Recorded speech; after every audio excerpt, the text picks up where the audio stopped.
എന്തുകൊണ്ടാണ് ഇറാൻ യുദ്ധത്തിൽ നിന്നും അമേരിക്ക പിന്മാറിയത്? അതിൻ്റെ കാരണം ഈ കണക്കുകൾ പറയും. 1775 മുതലുള്ള അമേരിക്ക നടത്തിയ യുദ്ധങ്ങളുടെ കണക്കാണിത്. ഇത് പ്രകാരം നോക്കുകയാണെങ്കിൽ ആദ്യത്തേത് 8 വർഷം ഉണ്ടായിരുന്നു അമേരിക്കൻ റവല്യൂഷണറി വാർ. അതവർ ജയിച്ചു.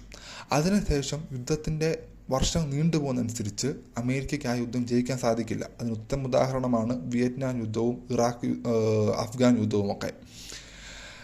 അപ്പോൾ ഇതേ തന്ത്രം തന്നെയാണ് ഇവിടെ ഇറാനും എടുത്തത്. അതായത് പെട്ടെന്നൊരു യുദ്ധം ഇറാൻ ഒരിക്കലും നടത്തില്ല. ഇറാനിൽ കരയുദ്ധവും നടക്കില്ല. പിന്നുള്ളത് വർഷങ്ങളോളം നീണ്ടു നിൽക്കുന്ന യുദ്ധമാണ്. ഇറാനെ സംബന്ധിച്ച് ആ രാജ്യം വർഷങ്ങളായിട്ട് അമേരിക്കയുടെ ഉപരോധത്തിലാണ്. അതായത് ഇപ്പോൾ പോകുന്ന പോലെ തന്നെ അവർ വേണം ഒരു 10, 20, 30 കൊല്ലം കൂടെ മുമ്പോട്ട് പോകും. ഇറാനികൾക്ക് അതൊരു പ്രശ്നമല്ല.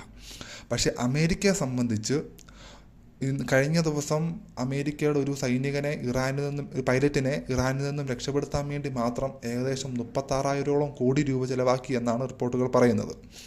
അപ്പോൾ ഇങ്ങനെ യുദ്ധം നീണ്ടുപോയിട്ടുണ്ടെങ്കിൽ അമേരിക്കയ്ക്ക് മേലുണ്ടാകുന്ന, അതായത് ബാക്കി രാജ്യങ്ങളെല്ലാം സപ്പോർട്ട് ചെയ്തെന്ന് വിചാരിക്കുക, വേറെ ലോകരാജ്യങ്ങളിൽ നിന്നും പ്രഷറൊന്നും ഇല്ലെങ്കിലും ഈ യുദ്ധം നീണ്ടുപോയിട്ടുണ്ടെങ്കിൽ അത് അമേരിക്കയുടെ സാമ്പത്തിക വ്യവസ്ഥയെ കംപ്ലീറ്റ് തകർക്കും.